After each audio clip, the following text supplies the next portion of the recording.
Assalamualaikum, selamat pagi, salam sejahtera, Om Swastu, Namo Buddhaya, salam kebajikan. Yang terhormat Bapak Fajar Hidayat selaku pendiri PT Smart Pro Solusi Asia, yang terhormat para narasumber, di antaranya Bapak Riko Sugiono selaku Direktur Operasional PT Smart Pro Solusi Asia, Bapak Adi Widiantoro, Bapak Adi Widiantono, selaku konsultan ahli bidang arsitektur dan peta rencana sistem pemerintahan berbasis elektronik. Serta yang terhormat Bapak dan Ibu hebat peserta webinar online pada pagi hari ini, tanggal 12 Juni 2024, yang tidak dapat saya sebutkan satu persatu.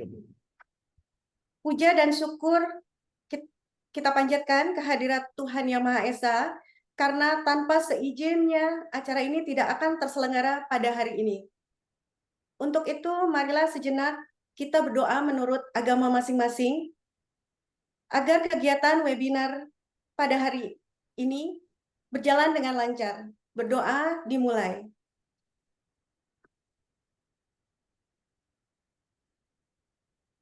Selesai.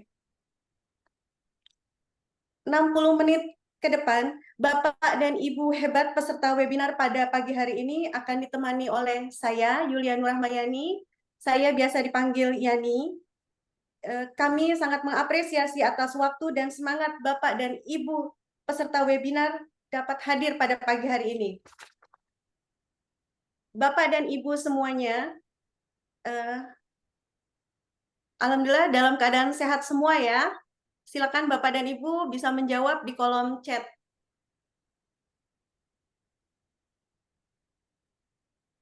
Sebelum kita lanjutkan ke acara selanjutnya, saya akan membacakan tata tertib peserta selama webinar ini berlangsung. Silakan mematikan mikrofon Anda selama webinar berlangsung, kecuali ketika diberi kesempatan untuk berbicara oleh moderator atau pembawa acara. Gunakan fitur chat atau raise hand untuk mengajukan pertanyaan dipandu oleh moderator. Peserta diharapkan dapat berpartisipasi melalui sesi tanya jawab tersebut. Diharapkan peserta mengaktifkan kamera selama webinar berlangsung, dan diharapkan peserta tidak meninggalkan webinar sebelum acara selesai.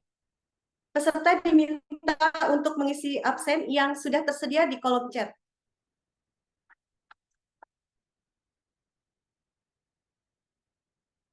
Ada pepatah mengatakan, tak kenal maka tak sayang. Untuk tahu lebih banyak tentang Smart Pro Solusi Asia, mari kita simak sambutan dari salah satu pendiri sekaligus Direktur Utama PT Smart Pro Solusi Asia, Bapak Fajar Hidayat.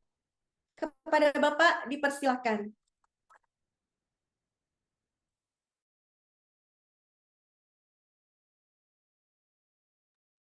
Baik, terima kasih Bu Yani. Bismillahirrahmanirrahim. Assalamualaikum warahmatullahi wabarakatuh.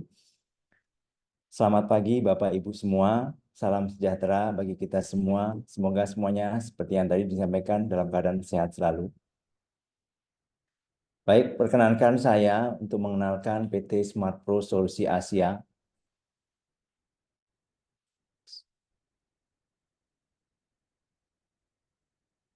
Next.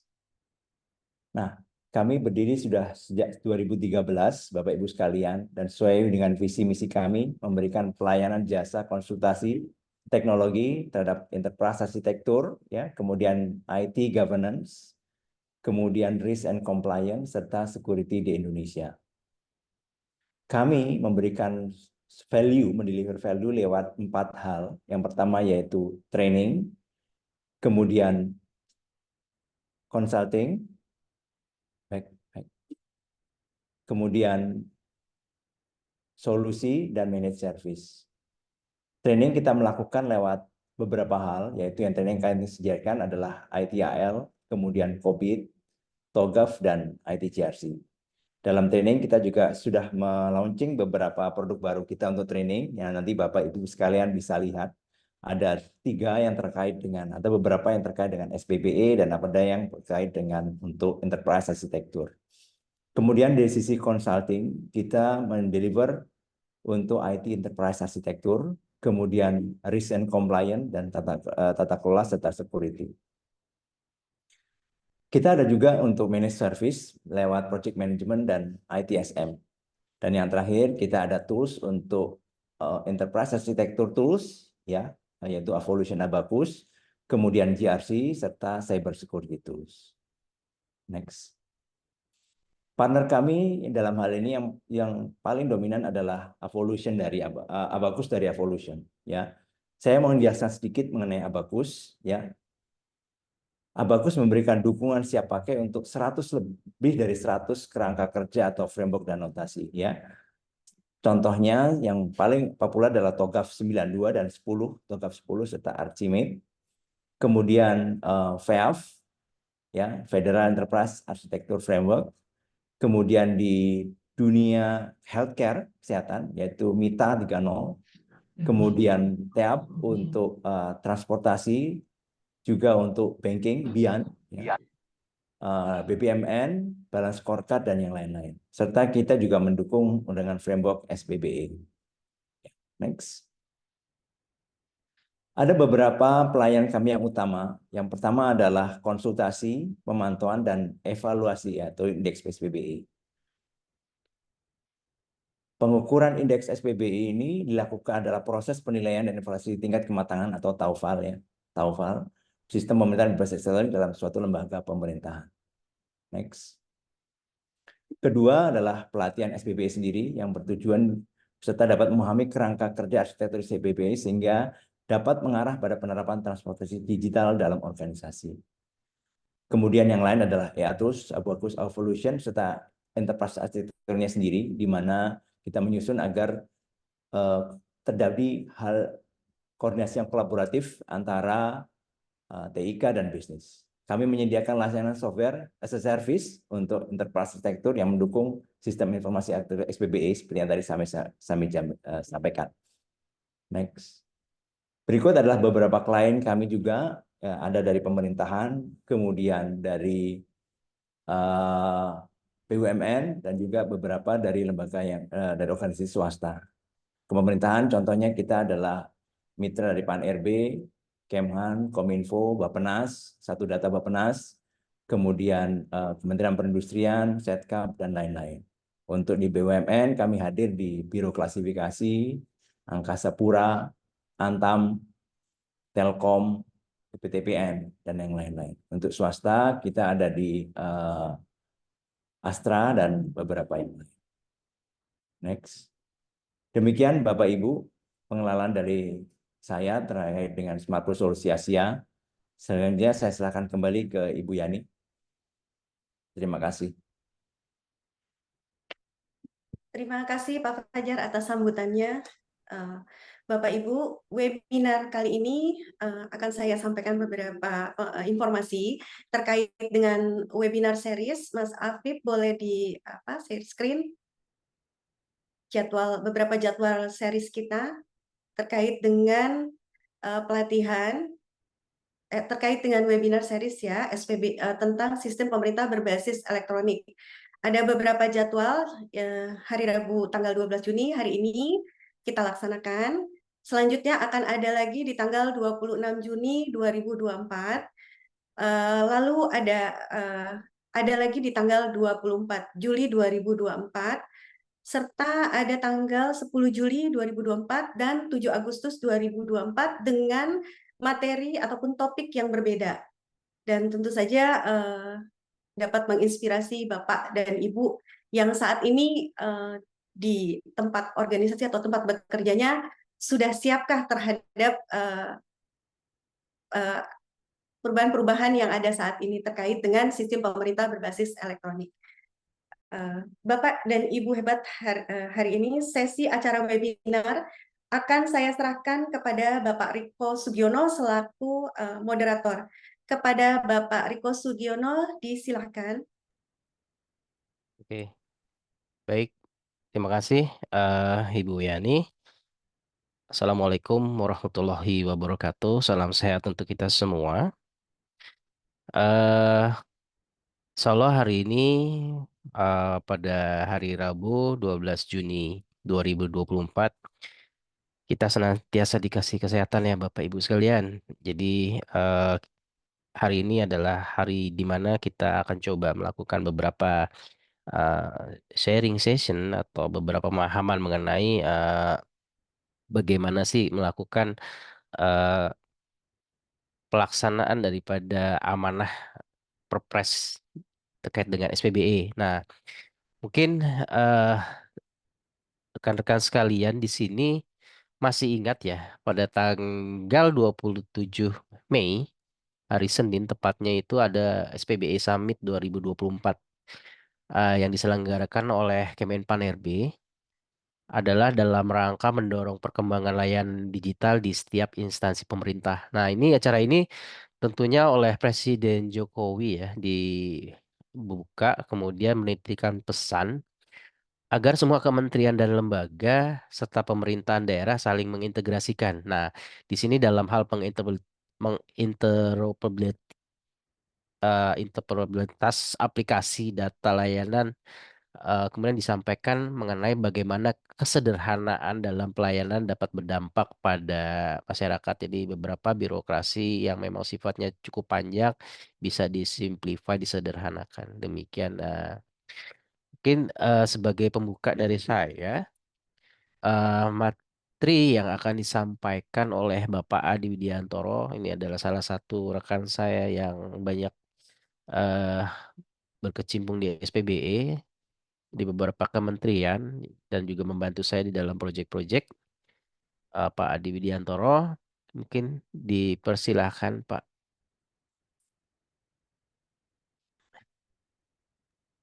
Baik, terima kasih Pak Riko. Assalamualaikum warahmatullahi wabarakatuh. Salam sejahtera dan salam sehat buat kita semua ya. Baik, pagi ini kita akan sedikit ya tentang berbagi tentang berkaitan dengan apa itu arsitektur SPBE, peta rencana, dan nanti kita lihat juga dalam hal organisasi kita mau menyusun hal tersebut bagaimana kesiapan ya.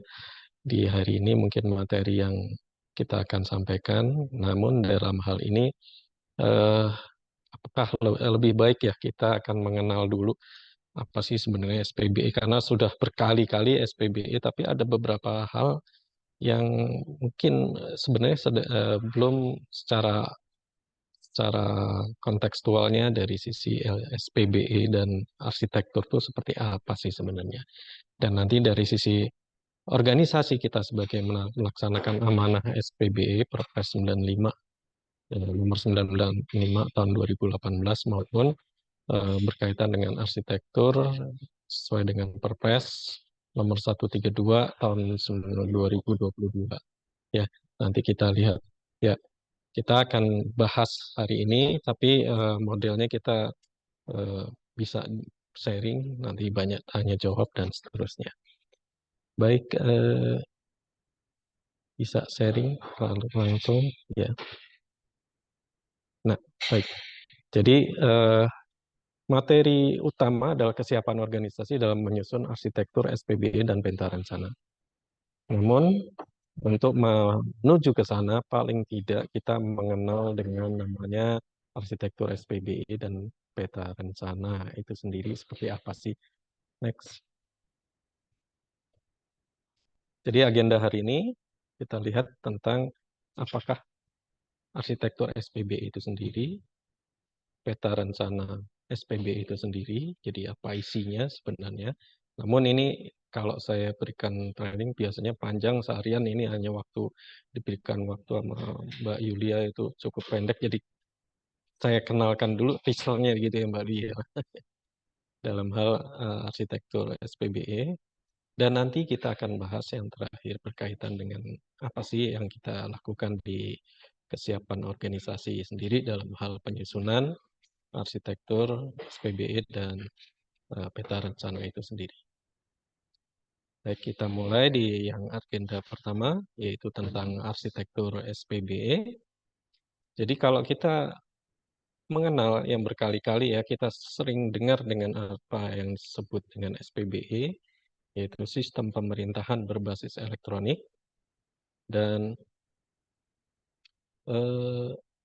kalau kita melihat definisinya sendiri, kita sesuai dengan Peraturan Presiden Nomor 95 Tahun 2018, yaitu adalah sistem pemerintahan berbasis elektronik, penyelenggaraan pemerintahan yang memanfaatkan teknologi informasi dan komunikasi untuk memberikan layanan kepada pengguna SPBE. Nah, pengguna SPBE sendiri itu adalah instansi itu sendiri, pemerintah daerah, pegawai aparatur sipil negara, perorangan, masyarakat, pelaku usaha, dan pihak lain yang memanfaatkan layanan SPBE. Dan layanan SPBE adalah keluaran yang dihasilkan oleh satu atau beberapa fungsi aplikasi yang memiliki nilai manfaat. Dari kita lihat dari definisi ini sendiri, kita bisa melihat bahwa SPBE itu adalah penyelenggaraan layanan, ya, penyelenggaraan layanan yang diberikan oleh pemerintahan secara dengan menggunakan atau memanfaatkan teknologi informasi dan komunikasi. Ya, tentunya dalam bentuk berupa aplikasi yang nantinya bisa diakses oleh siapa, yaitu pengguna SPBE. Nah, pengguna SPBE itu sendiri kita lihat nggak cuma sebagai publik atau masyarakat dan seterusnya, tapi juga instansi itu sendiri, atau pemerintah daerah sendiri, atau ASN yang menggunakan dan maupun perorangan dan seterusnya. Nah, itu adalah memanfaatkan layanan yang diselenggarakan oleh suatu instansi, ya. Jadi di dalam pemerintahan sendiri, misalnya dalam hal misalnya kepegawaian, nah itu juga melayani ASN misalnya seperti itu. Atau dalam hal untuk kependudukan, itu berarti melayani dari masyarakat tentunya. Atau izin usaha nanti pelaku usaha dan seterusnya.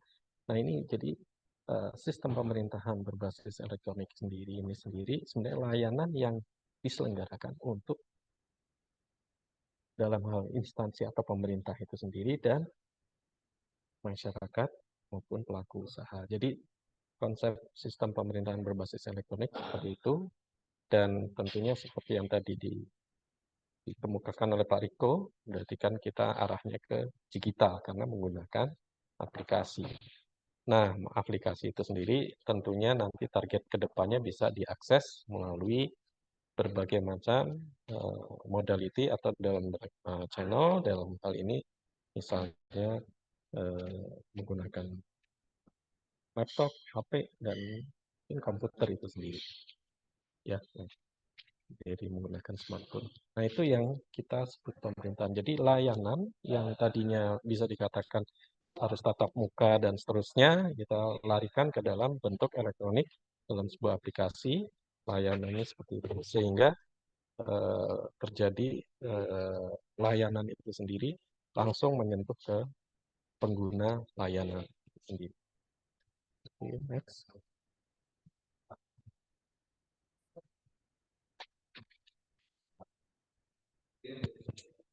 Oke, lanjut. Nah, di dalam visi misi SPBE ini juga kita tentunya ada visi misi untuk SPBE itu sendiri.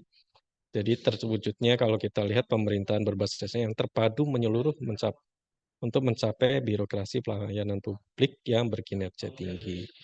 Jadi modelnya seperti itu, yang ditargetkan adalah kinerja tinggi, ya. Kemudian dari sisi lain kita lihat misinya, tentunya akan adanya penataan penguatan organisasi tata kelola sistem pemerintah yang berbasis elektronik yang terpadu. Kemudian mengembangkan layanan publik berbasis elektronik yang terpadu menyeluruh, menjangkau masyarakat luas, jangkauannya lebih luas. Membangun fondasi teknologi, komunikasi, integrasi, aman, dan andal, membangun SDM kompeten inovatif berbasis teknologi informasi komunikasi. Dari visi misi SPB ini sudah terlihat bahwa dalam hal kita melaksanakan SPB, nanti akan terjadi juga dalam hal penataan dan penguatan organisasi tata kelola dari sistem pemerintah.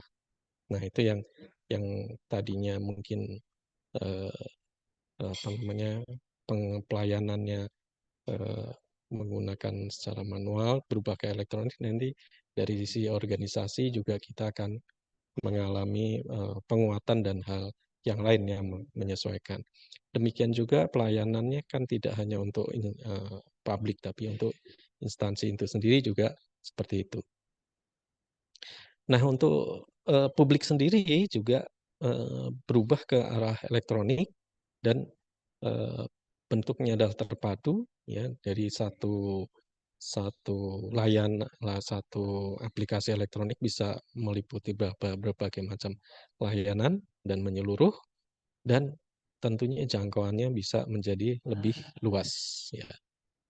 Nah, kemudian juga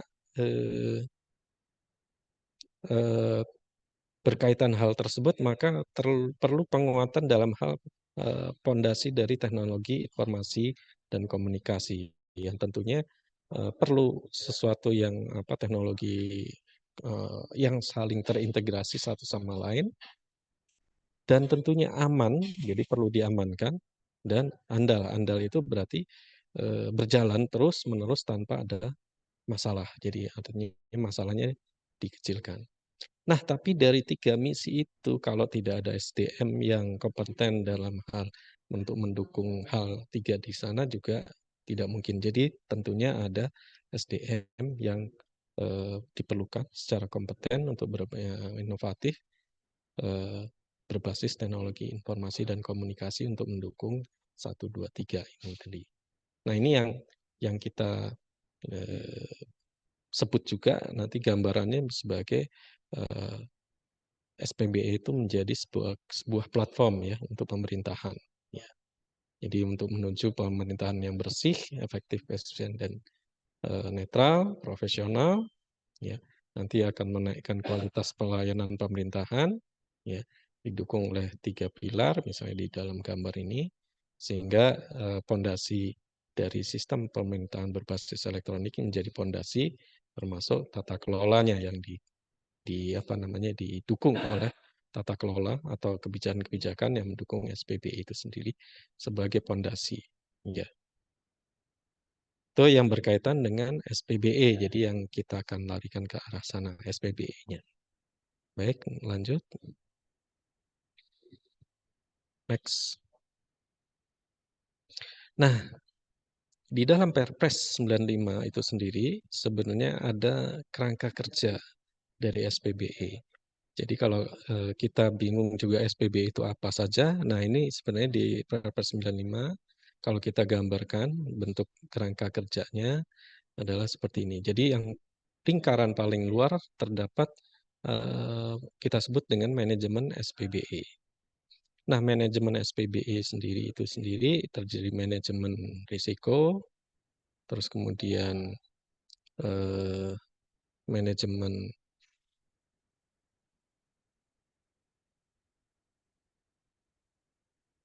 keamanan informasi, manajemen data, manajemen audit TIK, manajemen layanan, manajemen pengetahuan, manajemen perubahan, dan manajemen SDM dan pelaksanaan auditnya itu sendiri. Nah, di dalam kerangka kerja meliputi juga ada satu rencana anggaran, tapi kalau kita lihat yang 2 dan seterusnya itu adalah dari sisi domain yang akan dimasukkan dalam SPBE. Ya, proses bisnis, data informasi, infrastruktur, aplikasi, keamanan, dan semuanya akan mendukung sebuah rencana induk atau dan arsitektur SPBE. Nah, yang kita kotakkan adalah arsitektur SPBE. Ya, ini menjadi payung hukum untuk keterpaduan atau penyelenggaraan pemerintahan berbasis SPBE atau elektronik, ya. Nah, itu juga nanti manajemen data, ya, itu akan terkait dengan peraturan yang berbasis atau peraturan yang berkaitan dengan sistem data atau satu data Indonesia, yaitu seperti itu.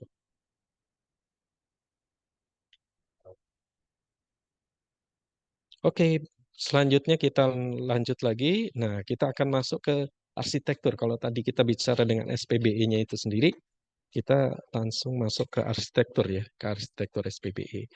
Jadi sesuai dengan amanat peraturan Presiden Perpres 95, apakah itu dimaksud dengan arsitektur SPBE? Jadi arsitektur EDC SPBE ini adalah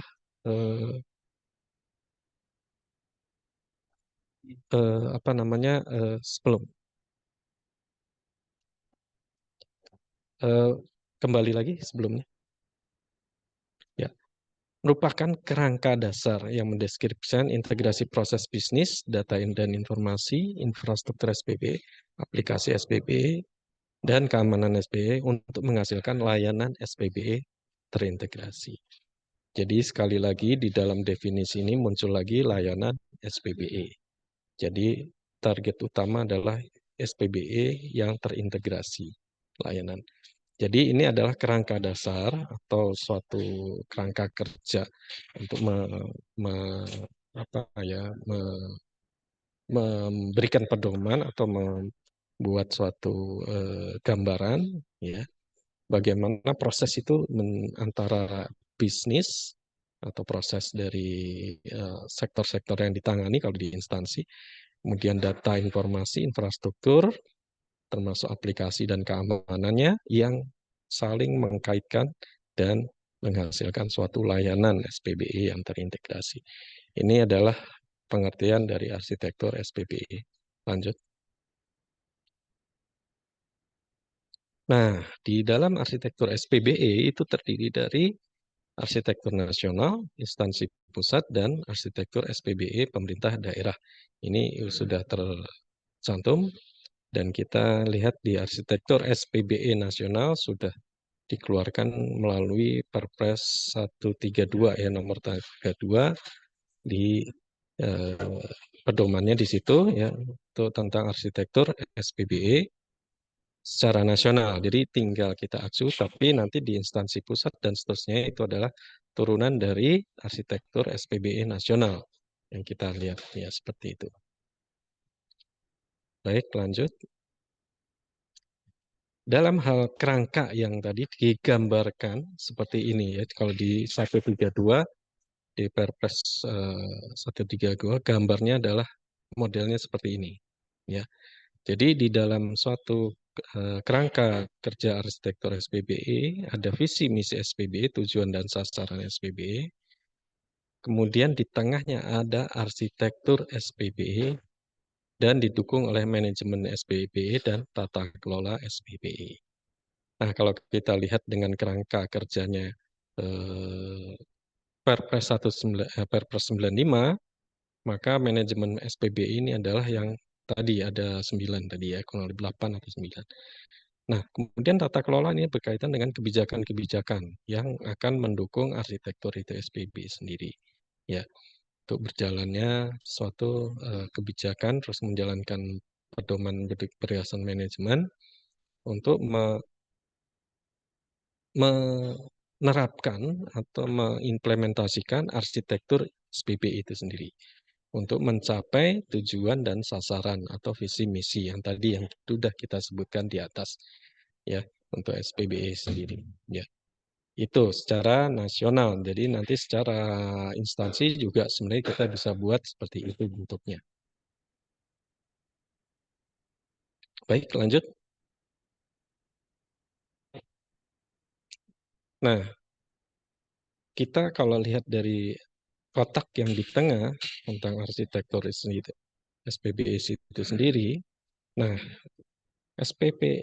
arsitektur SPBE memiliki komponen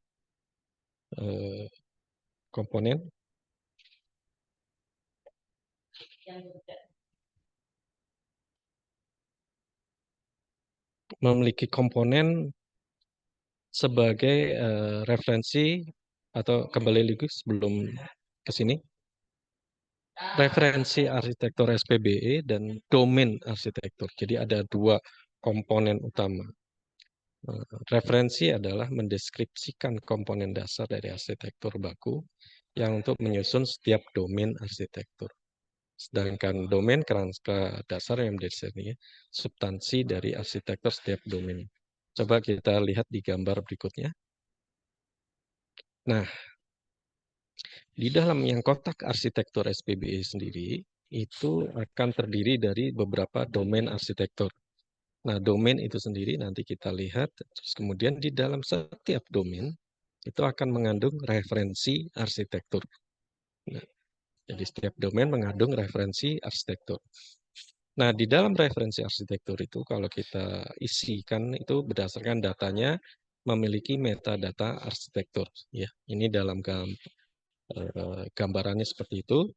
Terdiri dari komponen yang diperlukan dalam proses menyusun keterpaduan dan arsitektur SPBE itu sendiri. Jadi di dalam domain-domain tadi nanti kita lihat ada referensi arsitektur dan di dalamnya ada metadata arsitektur. Itu yang kita dalam hal membangun sebuah arsitektur SPBE. Baik, lanjut. Nah, di dalam komponen arsitektur itu sendiri, referensi terdapat 6 komponen.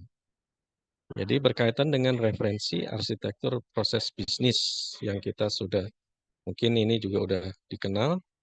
Jadi di dalamnya itu berkaitan dengan apa yang menjadi urusan dari sistem pemerintahan ya. Berkaitan seperti itu, urusan dan apa saja yang dilakukan dalam satu proses pemerintahan. Kemudian berkaitan dengan arsitektur referensi data dan informasi. Ya, ini adalah memberikan referensi tentang apa saja sih informasi data yang akan dibutuhkan dalam proses bisnis di atasnya. Kemudian referensi arsitektur layanan SPBE. Jadi layanan apa yang akan dihasilkan atau ya layanan kelompok layanan yang diberikan nanti ya oleh sistem dari instansi atau pemerintah daerah. Ya. Nah, layanan itu sendiri diberikan melalui aplikasi SPBE. Jadi kelompok referensi arsitektur aplikasi itu apa saja. Ya. Nah, itu yang kita lihat seperti itu. Kemudian dari sisi yang selanjutnya adalah tentunya kalau aplikasi dan layanan tadi diselenggarakan, tentu membutuhkan sebuah atau infrastruktur. Nah, kita lihat kelompok atau referensi atau komponen infrastruktur apa saja yang kita ada. Ya. Nah, kemudian yang terakhir adalah tentunya dari sisi aplikasi, data, dan infrastruktur membutuhkan suatu keamanan, ya, keamanan. Nah, ini adalah komponen. Nah, referensi ini dalam bentuk apa? Kalau kita nanti lebih detail lagi, nanti kita akan ke situ. Tapi mungkin saat ini saya tidak mendetailkan, tapi nanti kita bisa lihat di Perpres 132 itu sudah cukup detail apa saja yang isinya. Ya. Nah, ini tentunya ini merupakan komponen-komponen per menjadi referensi yang nanti akan menjadi arsitekturnya per domainnya itu sendiri. Oke. Baik, lanjut. Nah, di dalam domain sama persis, jadi ada domain proses bisnis, data dan informasi, layanan SPBE, aplikasi, infrastruktur, dan keamanan. Kenapa dua hal ini muncul? Ya, kadang mungkin Bapak Ibu agak bingung kenapa ada referensi, kenapa ada arsitektur ya. Nah, referensi arsitektur tadi adalah komponen atau kelompok utamanya atau komponen dari nanti masuk ke dalam arsitektur itu sendiri, arsitektur proses bisnis. Komponennya ada referensi proses bisnis, kelompoknya apa saja. Misalnya kalau dalam hal kementerian atau suatu instansi yang mengelola kesehatan, nanti kan dia akan ada sektor kesehatan yang diurusi itu apa saja, ya misalnya seperti itu, atau di situ. Nah, itu nanti masuk ke dalam arsitektur berbagai sektor tersebut. Biasanya arsitektur proses bisnis dan referensi tidak banyak berbeda, tapi ada nanti yang pengelompokannya seperti itu. Demikian juga data, layanan, aplikasi, infrastruktur, dan keamanan. Masing-masing ini juga nanti menjadi sebuah komponennya dari memiliki komponen dari referensi tadi. Ya. Nah, dari 6 ini menjadi komponen arsitektur SPBE yang besarnya. Ya. Jadi kelompoknya seperti itu. Jadi kalau kita balik lagi ke gambar yang sebelumnya, ya nih kita lihat ya tadi. Jadi kalau kita lihat arsitektur SPBE terdiri dari domain arsitektur, referensi arsitektur. Referensi tadi masing-masing domain memiliki referensi. Dan nanti masing-masing domain arsitektur akan berkaitan dengan komponen referensi dan nanti akan membentuk suatu arsitektur yang besarnya SPBE. Satu sama lain akan terkait. Mengkaitkan satu sama lain adalah melalui metadata arsitektur itu sendiri. Nanti kita lihat. Baik, lanjut ke yang berikutnya. Ya, lanjut. Nah, satu lagi yang saya sampaikan di sini bahwa arsitektur SPBE memiliki sebuah metadata arsitektur yang merupakan model struktur yang memudahkan menggambarkan hubungan antar domain dan antar domain arsitektur ya.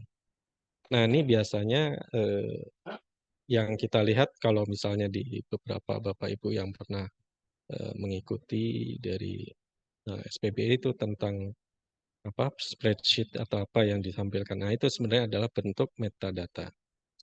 Nah, metadata itu sendiri ada 6 entitas ya.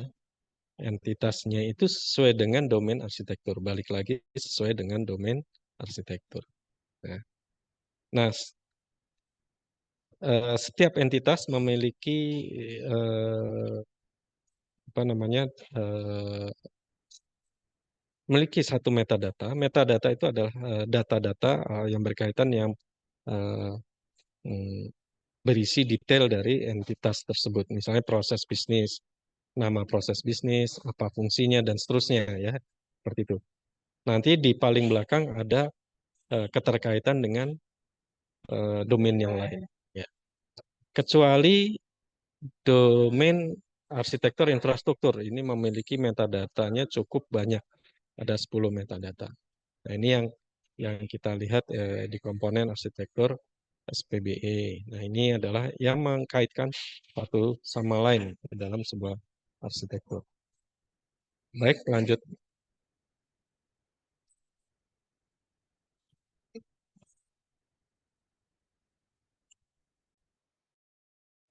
Nah, di kerangka kerja tadi akan membentuk seperti gambar di samping ini. Ya. Jadi kita lihat di dalam kerangka kerja yang di samping ini, kita lihat bahwa arsitektur yang tadinya kotak itu kita sudah ada domainnya dalam bentuk seperti ini. Ya. Jadi tetap ada visi misi dan ada manajemen dan tata kelola SPBE dan di sini ada arsitekturnya sesuai dengan domain tadi ya. Domain layanan SPBE, aplikasi, domain proses bisnis, domain data informasi, dan domain infrastruktur SPBE dan domain keamanan. Nah, tapi kenapa gambarnya bisa begini? Nah, filosofi gambarnya ini sebenarnya ada ya sebenarnya. Jadi bidang yang saling bersinggungan ini berarti ada kaitannya. Kalau kita perhatikan misalnya keamanan ya, domain keamanan. Domain keamanan ini tidak menyentuh proses bisnis maupun layanan. Ya. Berarti domain keamanan ini hanya berlaku atau akan mendukung dari sisi domain data, domain infrastruktur, dan domain aplikasi. Jadi harus diterapkan sebuah sistem keamanan untuk aplikasi, data, dan infrastruktur SPBE. Itu membacanya seperti itu. Sedangkan yang lain yang misalnya domain layanan ini akan didukung oleh proses bisnisnya, didukung data, dan didukung oleh aplikasi. Tentunya kalau layanan ini harus ada proses bisnisnya. Kalau nggak ada, ya harusnya nggak perlu ada layanan ya di situ. Jadi pasti ada kaitan dengan domain proses bisnis layanan. Kalau adanya proses bisnis, maka diselenggarakan layanannya. Dan layanan ini akan berkaitan dengan data. Ya. Bisa menangkap data atau mengambilkan sebuah data, dan layanan ini akan didukung melalui aplikasi. Jadi gambarannya seperti itu yang seperti saya sebutkan tadi ya di situ. Nah, seperti itu juga domain data ini akan berkaitan dengan proses bisnis dan aplikasi. Ya, domain data bersinggungan dengan proses bisnis karena data itu sendiri selain dapat dari layanan, data itu juga dibutuhkan untuk proses bisnis. Seperti apa sih sebenarnya data yang kita tampilkan nantinya? Dan domain aplikasi tentunya ya untuk data. Nah, semuanya ini ya data dan aplikasi ini akan ditaruh di sebuah infrastruktur atau diletakkan di sebuah infrastruktur SPBE. Infrastruktur itu terdiri dari pusat data atau fasilitas komputasi, kemudian jaringan intra pemerintah atau jaringan, kemudian sistem penghubung layangan, ya seperti itu, jadi sistem integrasi dan seterusnya. Nah ini di dalam gambaran dari rangka kerja SPB. Tapi jangan lupa tetap perlu dukungan dari manajemen SPBE. Jadi pengelolaan yang di atas ini adalah melalui manajemen SPBE, pengelolaan di atas. Ya. Nah, kemudian tentunya butuh kebijakan-kebijakan yang mengatur semuanya di atas. Itu masuk ke dalam tata kelola SPBE. Nah, tata kelola SPBE memastikan bahwa yang di atas ini bisa berjalan dengan adanya kebijakan-kebijakan yang perlu diberikan. Ya, tentunya seperti itu. Oke, lanjut. Bagaimana menyusun ya? Menyusun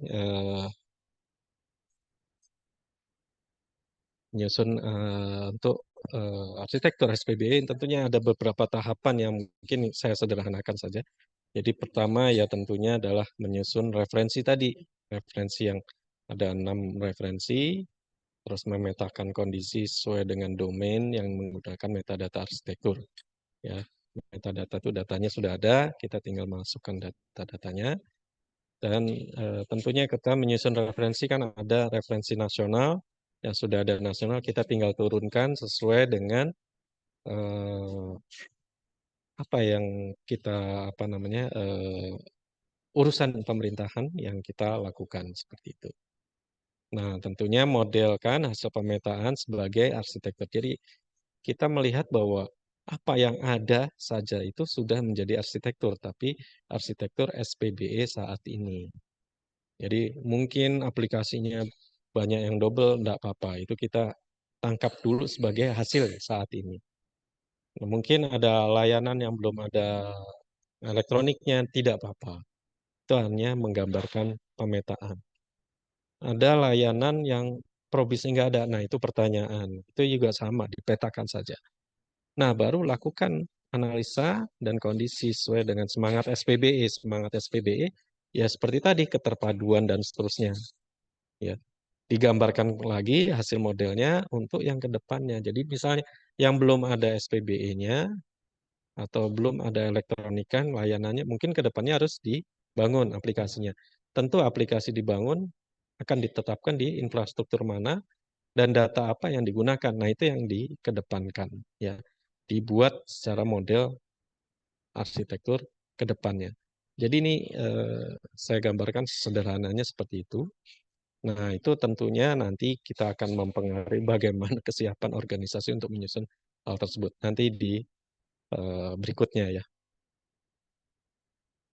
Oke, lanjut. Keluarannya, utama hasilnya adalah arsitektur SPB tentunya yang dituangkan dalam bentuk kebijakan yang menjadi pedoman penerapan SPBE. Jadi pas 45 menit. Jadi intinya dari yang tadi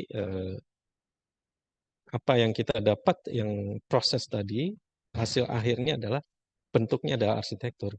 Tapi kalau arsitekturnya itu hanya dokumen biasa dan tidak dilakukan apa-apa, ya mungkin nggak ada gunanya juga.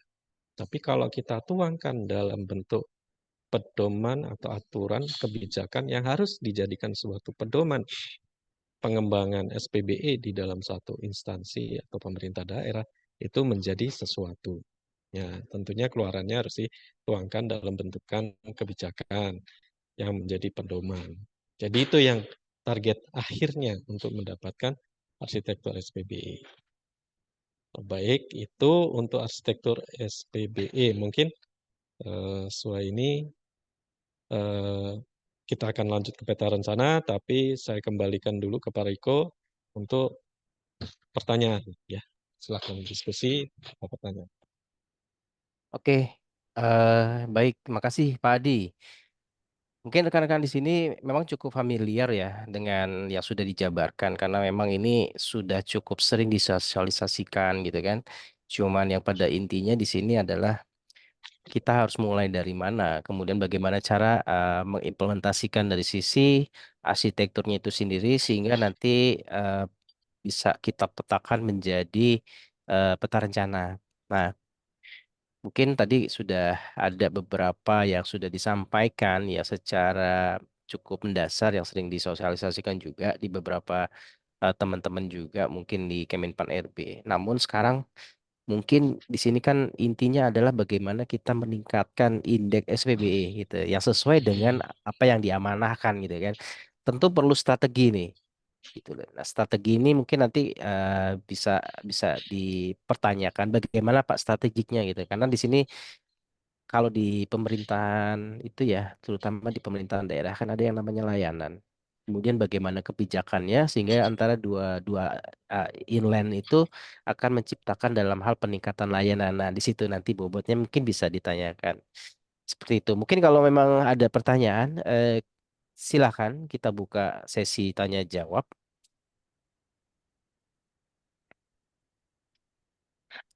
Bisa lewat chat, bisa raise hand.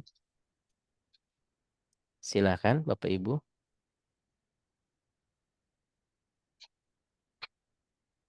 Oke, atau perlu saya pancing dulu nih.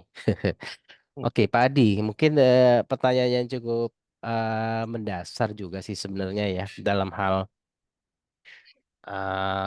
SPBE ini, gitu kan. Nah, mungkin terkait dengan bagaimana penerapan implementasinya tersebut, tentu ada hal-hal yang perlu kita jadikan acuan, terutama misalkan menjadi komponen utama di SPBE tersebut dalam hal pemetaan. Karena gini Pak Adi, pengalaman yang sudah-sudah kan ternyata memang implementasinya terutama di sisi data informasi aplikasi dan layanan itu cukup kompleks ya gitulah mungkin bisa diceritakan gitu karena kita dasar-dasar daripada pembentukan tentunya kan dari bisnis proses ya atau bispro gitu. Namun untuk ke berikutnya kan perlu ada pemetaan data informasi, kemudian ada namanya aplikasi dan layanan sehingga terbentuklah apa tujuan daripada layanan di setiap dinas maupun di setiap pemerintahan itu yang memberlakukan layanan seperti apa, terutama terkait dengan PNBP nih, ya kan yang mempunyai beberapa hal sifatnya jadi income sebuah organisasi gitu kan. Gimana Pak Di bisa sedikit dikasih sedikit ulasan? Ya, baik Pak Riko. Jadi kalau kita melihat ya dari bagaimana sih sebenarnya kalau kita melihat eh, membentuk sebuah arsitektur ya dari proses yang tadi yang diceritakan Pak Riko. Jadi memang kalau kita strateginya itu adalah kita pertama kali kita harus tahu dulu proses bisnis yang kita eh, lakukan ya di dalam satu instansi. Jadi misalnya satu instansi melakukan urusan pemerintahan X, nah ini sebenarnya sudah ada nggak di dalam suatu istilahnya topoksinya, ya itu adalah proses bisnisnya yang kita miliki. Jadi tinggal dibuat proses bisnis yang ada di dalam suatu pemerintahan, ya tupoksinya utamanya. Nah, dari tupoksi tersebut nanti kita bisa menggambarkan seharusnya data-data apa saja yang ada yang dibutuhkan dalam satu urusan pemerintahan tersebut. Ya. Data apa saja. Nah, itu larinya ke data informasi. Itu dalam bentuk referensi dulu. Itu semuanya referensi kelompok-kelompok data. Jadi tadi tupoksi itu akan membentuk proses bisnis atau urusan pemerintahan yang kita lakukan. Terus kemudian nanti datanya. Ya. Nah, kemudian kita tangkap lagi layanan apa saja yang sudah dilaksanakan. Nah, layanan ini nantinya kita bisa melihat dari urusan yang ada, kemudian layanan apa yang diselenggarakan, nanti ada kaitan data yang dihasilkan oleh layanan maupun data oleh yang diperlukan dalam urusan tersebut misalnya. Nah, itu yang kita kaitkan dari sisi data dan layanan dan urusan ya atau proses bisnis. Nah, keempat, aplikasi. Aplikasi sebenarnya kita hanya kumpulkan saja aplikasi yang ada. Nah, kemudian sebenarnya aplikasi yang kita miliki itu mendukung layanan apa saja. Ingat layanan tadi ada dua, layanan publik dan layanan administrasi pemerintahan. Jadi bisa jadi misalnya kita punya sistem SDM, berarti itu adalah layanan berkaitan dengan layanan berkaitan dengan administrasi pemerintahan. Itu aplikasi. Nah, tapi aplikasi itu secara referensi nasional sudah ditentukan ada aplikasi umum dan khusus. Umum ini adalah berkaitan dengan yang sudah ditetapkan pemerintah untuk digunakan secara berbagi pakai oleh seluruh instansi misalnya. Nah, itu layanan umum atau layanan khusus. Yang khusus terutama ada fungsi tertentu dan satu misi tertentu. Fungsi tertentu ini berkaitan dengan apa yang diselenggarakan hanya untuk keperluan satu sektor saja yang tidak berkaitan dengan sektor atau urusan yang lain. Jadi satu sektor untuk kebutuhan satu sektor saja. Nah, itu sebagai contoh. Jadi tadi kita lihat urusannya dulu, turun ke data dan layanan, kemudian didukung oleh aplikasi apa saja. Nah, dari semua itu aplikasi tadi ditaruh di infrastruktur mana saja. Kita memiliki infrastruktur apa saja. Dari sisi pusat datanya, dari sisi jaringannya, dari sisi berkaitan dengan sistem kolaborasinya, dan seterusnya, platformnya, nah itu yang kita gambarkan di situ. Kita tangkap dulu apa saja yang kita punya. Paling mudahnya seperti itu. Tentu mengikuti metadata yang ada. Jadi kita tangkap dulu apa yang kita punya. Ya, sederhananya seperti itu. Jadi artinya dari proses bisnis turun ke data, turun ke mungkin layanan yang kita punya, terus kemudian kita kaitkan satu sama lain, terus kemudian dari sisi infrastrukturnya tadi ditaruh di mana saja infrastruktur. Nah, yang terakhir dari sisi keamanan sudah kita lakukan apa saja untuk keamanan data, aplikasi, dan infrastruktur. Ya, kerangka dari keamanan yang kita jalankan apa saja yang sudah ada. Nah, itu yang kita lihat dari sisi arsitektur. Nah, nanti kaitannya dengan indeks. Ya, indeks ini lumayan penting ya. Indeks ini selalu akan menanyakan pertama adalah apakah sudah ada kebijakan. Nah, kebijakan berkaitan dengan kaitan dengan tata kelola. Jadi arsitektur tadi sudah ada nggak kebijakan yang menyatakan bahwa kita sudah punya arsitektur seperti ini dan yang mendatang seperti apa. Nah, kemudian nanti akan muncul lagi kebijakan peta rencana. Nah, nanti itu akan mempengaruhi indeks SPBE ya berkaitan dengan kematangan dalam hal semua perencanaan yang ada. Nah, kalau kita melihat kerangka yang tadi ada manajemen, ada tata kelola, dan ada arsitektur, semuanya itu ada memiliki berkaitan tata kelola itu berkaitan dengan kebijakan-kebijakan dan itu dilaksanakan dan ada kaitan dengan eh, tim SPBE itu sendiri, nah itu nanti akan menunjang dari indeks SPBE berkaitan seperti itu. Nah, mungkin itu Pak Riko. Nih ada pertanyaan. eh Oh ya, oke. Yang di chat ya ya, Pak ya? Oke. ya. Jadi mungkin gini Pak, ini kayaknya dari salah satu di luar dari kementerian nih. Jadi Hmm, eh, kayak sebuah organisasi atau perusahaan ya. Jadi pertanyaannya gini Pak, tentu kalau di luar daripada kementerian kita bicara transformasi digital gitu ya. hmm, Kemudian kalau kita bicara di pemerintahan daerah ya pasti SPBE gitu. Nah tentu nih eh, dari sisi pertanyaannya adalah untuk implementasi di berbagai bidang ya saat ini kan sudah berbasis digital nih. Apa yang membedakan gitu loh. Ya sebenarnya saya nggak terlalu membedakan ya Pak. Mungkin bisa dijelaskan. ya. Silakan Pak Adi. Sebenarnya dari sisi digitalisasi atau digital ini kan sebagai perubahan yang darinya manual ke arah digital. Ya, digital. Artinya digital ini penyampaiannya modelnya adalah sudah menggunakan modality yang berbasis digital. Tetapi sebenarnya itu adalah selaras dengan SPBE karena SPBE memang target akhirnya utamanya adalah ke arah transformasi. Dengan adanya sistem pemerintahan berbasis elektronik, maka berharap kita semua layanan berpindah ke model atau modality digital, layanan digital, atau kita sebut ya mirip dengan elektronik ya, seperti itu. Elektronik itu dasar dari ke arah digital, nah ke arah sana, dan inilah yang menjadi transformasinya. Tentunya SPB ini dasar menjadi dasar untuk membentuk transformasi digital tersebut, ya.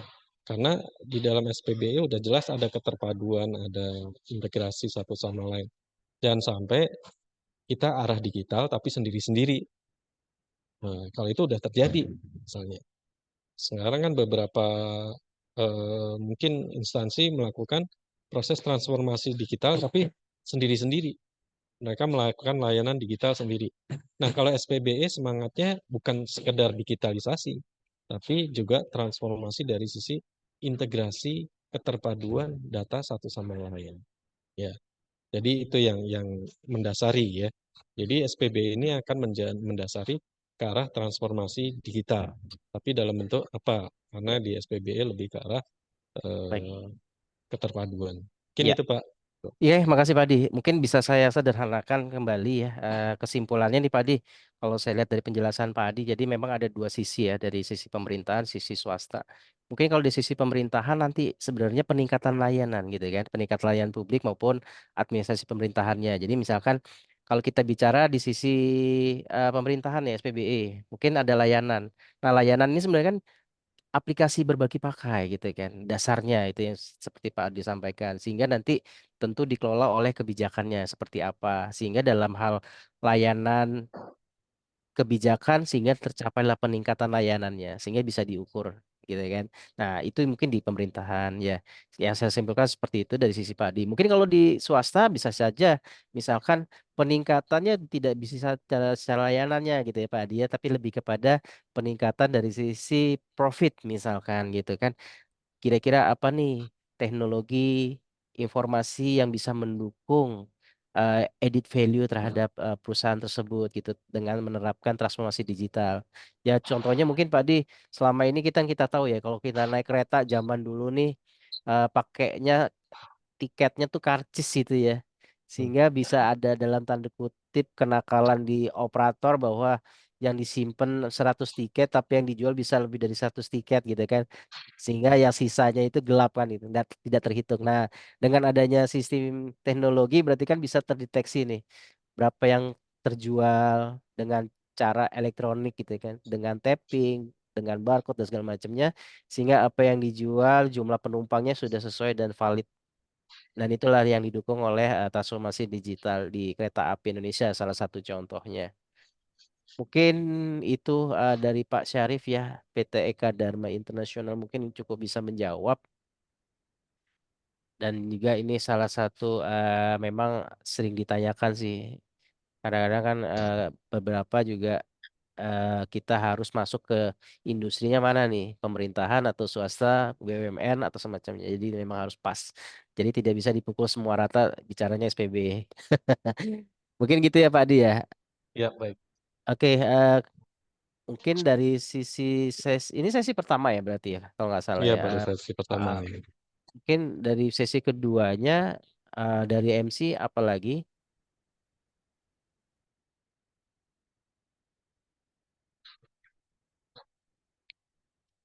Kita masuk ke peta rencana, Pak Riko.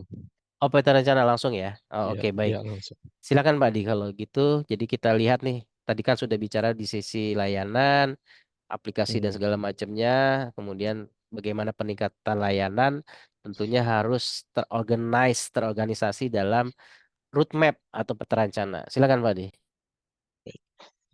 Oke, baik, kita masuk lagi ke peta rencana. Jadi kita akan lihat ya bagaimana definisi dari sebuah peta rencana. Ini kalau kita baca di nomor 95 Perpres 95 2018, ya peta rencana ini mendeskripsikan langkah penyiapan pelaksanaan SPBE yang terintegrasi.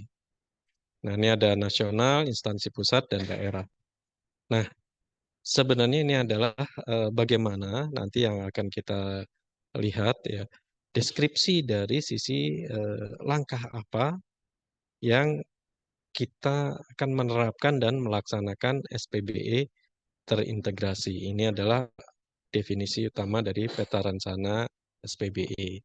Jadi langkah-langkah, kegiatan, dan program, dan seterusnya yang akan mendukung pelaksanaan SPBE yang terintegrasi tentunya. Ini yang definisi utama ya. Oke, baik, lanjut. Next. Nah, di dalam peta rencana ini sendiri tadi udah sebutkan ada nasional, pusat, dan pemerintah. Nah, isinya adalah dalam bentuk program atau kegiatan. Ya, biasanya seperti itu. Nah, peta rencana ini semua isinya adalah bentuknya dalam bentuk program dan kegiatan SPBE ya. Oke, lanjut. Di dalam peta rencana tersebut juga memuat beberapa hal, yaitu tentunya tentang yang berkaitan dengan tata kelola SPBE. Jadi apa yang kita lakukan terhadap pelaksanaan SPBE sendiri, nanti kita lihat dari sisi tata kelolanya. Mungkin masih ada tata kelola yang harus atau kebijakan yang harus disusun. Kemudian dari sisi manajemen SPBE-nya, ya, ruang lingkupnya. Kemudian dari sisi layanan, mungkin ada layanan yang ditambah atau yang kurang, atau layanan yang harus diperbaiki dan seterusnya. Kemudian dari sisi infrastruktur, ya, infrastruktur apa yang dibangun dan seterusnya yang dibutuhkan dalam pelaksanaan SPBE. Demikian juga aplikasi SPBE untuk mendukung layanan tadi, ya aplikasi pendukung layanan apa. Ya. Kemudian dari sisi keamanan apa yang perlu dilakukan, dari sisi keamanan terhadap infrastruktur, aplikasi, dan mungkin dari sisi data. Karena di manajemen SPB ada 8 tadi, ada termasuk di dalamnya adalah manajemen data, ya dalam hal ini. Kemudian rencana juga dalam hal audit teknologi dan informasi. Nah ini kita perlu apa namanya dituangkan dalam satu peta rencana dalam bentuk seperti ini. Nah, peta rencana ini sendiri karena berkaitan dengan peta rencana SPBE nanti tentu kaitannya dengan kerangka dari SPBE itu sendiri tadi yang berkaitan dengan tata kelola, manajemen, terus kemudian di bawahnya dalam hal layanan, infrastruktur, aplikasi, dan keamanan. Kenapa proses bisnis tidak muncul? Biasanya proses bisnis itu tidak terlalu banyak perubahan, tapi kemungkinan ada eh, perbaikan dari sisi mungkin ada yang kurang. Untuk boxing kan udah jelas biasanya di awal seperti itu. Nah, ini yang ditampilkan di dalam suatu peta rencana. Nah, ini akan mencakup beberapa hal yang bisa kita lakukan. Jadi dalam hal ini berisi kegiatan-kegiatan atau program yang berkaitan dengan ruang lingkup A, B, C, D, dan sampai G ini, ya, di ruang lingkup ini. Ini adalah dalam membentuk peta rencana. Lanjut.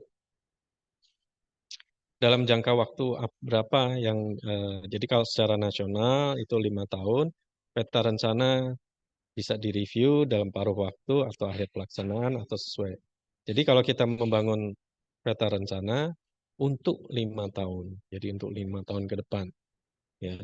Jadi penerapan arsitektur mendatang itu nggak serta-merta setahun harus selesai, tidak harus seperti itu, tidak. Jadi bisa dibuat dalam jangka waktu 5 tahun ke depan untuk peta rencana, ya, seperti itu. Baik, lanjut. Nah, peta rencana ini contoh instansi pusat atau IPPD boleh, pemerintah daerah tidak berbeda. Jadi intinya peta rencana itu disusun dasarnya dari mana? Ya, dasarnya adalah mungkin dari peta rencana nasionalnya. Yang kedua adalah arsitektur SPBE, IPPD, ya, instansi pusat maupun pemerintah daerah, dan rencana strategis yang sudah dimiliki. Ya, rencana strategis dari instansi pusat. Nah, ini yang perlu kita perhatikan, bahwa ternyata peta rencana ini tidak hanya membuat dari sisi arsitekturnya saja, berkaitan dengan arsitektur, tetapi juga berkaitan dengan rencana strategis dari masing-masing instansi. Ya. Nah, tentunya rencana strategis ini juga akan dikaitkan, atau yang keduanya nanti kita lihat juga dari sisi peta rencana secara nasional. Ya. Nah, tentunya dalam hal ini peta rencana tetap harus ditetapkan oleh pimpinan masing-masing instansi atau pemerintah daerah. Gunanya peta rencana ini adalah untuk menyusun rencana anggaran SPBE. Jadi berpedoman pada arsitektur dan rencana peta rencana. Jadi peta rencana disusun berdasarkan apa namanya atau disusun untuk menentukan anggaran SPBE. Jadi kalau umpama ada anggaran tapi tidak ada peta rencana, maka nanti akan dipertanyakan anggaran SPBE ini dasarnya dari mana. Nah, ini yang ditetapkan seperti ini.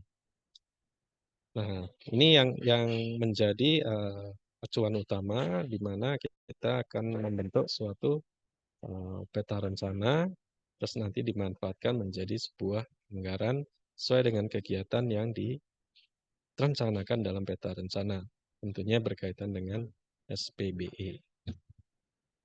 Baik, lanjut.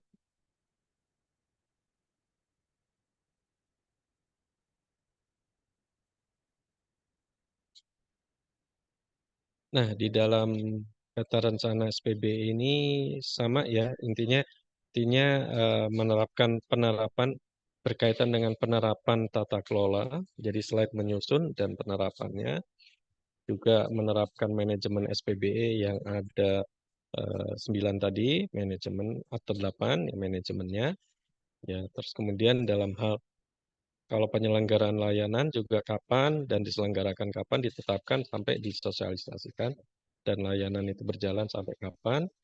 Ya, itu ada target-targetnya dalam 5 tahun. Kemudian infrastruktur juga seperti itu diadakan, dijalankan, dan sampai berjalan. Aplikasi dibangun, disosialisasikan, dan jalan, dan keamanan ini akan diterapkan setiap siklus berapa lama, dan seterusnya, dan melakukan audit setiap tahunnya kapan saja. Nah, ini dituangkan dalam satu peta rencana dalam kegiatan. Tentunya peta rencana ini harus sesuai dengan rencana strategis masing-masing instansi. Lanjut.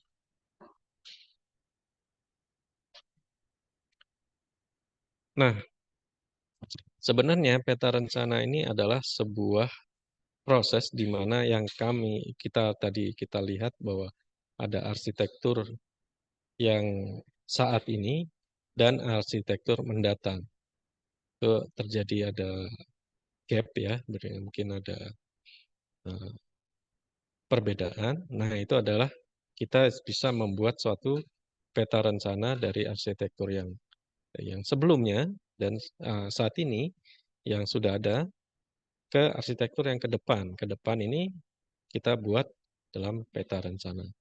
Tentunya akan ada banyak ya rencana-rencana yang akan dibangun, yang diselenggarakan, membuat keterpaduan di antara suatu layanan, aplikasi, dan keterpaduan interoperabilitas antar data, dan manajemen pengelolaan data, manajemen layanan, dan seterusnya penerapan manajemen layanan, dan mungkin membuat tata kelola, dan seterusnya. Itu buat peta rencananya seperti itu. Jadi kita ada gambaran arsitektur yang saat ini menjelang ke arsitektur yang ke depan. Tentu nanti ada kaitan dengan manajemen-manajemen yang lain juga. Jadi kerangka arsitektur SPBE ke depannya. Itu yang kita tuangkan dalam bentuk peta rencana. Peta rencana ini seperti yang saya sebutkan tadi berlaku sampai 5 tahun biasanya seperti itu. Nah, itu dalam hal pembentukan dari sisi peta rencana. Perlu saya ingatkan peta rencana ini menjadi sangat penting kalau kita dalam penilaian atau TOEFL indeks SPBE itu kita bisa melihat bahwa harus ada arsitektur, harus ada peta rencana. Nanti segala kegiatan akan ditanyakan penyelenggaraan manajemen ini sudah ada di peta rencana atau tidak.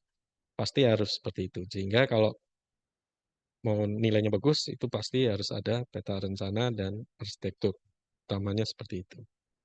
Ya, untuk proses pelaksanaan ya sampai dengan anggaran.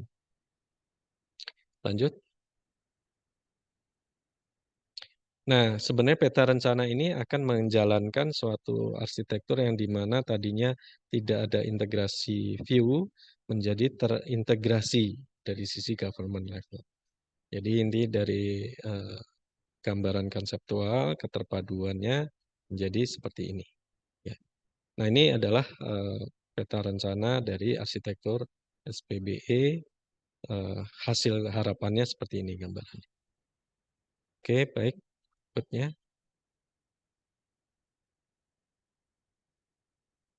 Nah, kalau digambarkan seperti ini, penyusunan peta rencana itu harus ada renstra-nya, berkaitan dengan renstra, berkaitan dengan mungkin peta rencana nasional dan arsitektur SPBE.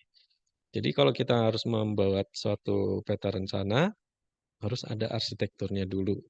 Arsitektur yang akan dituju seperti apa.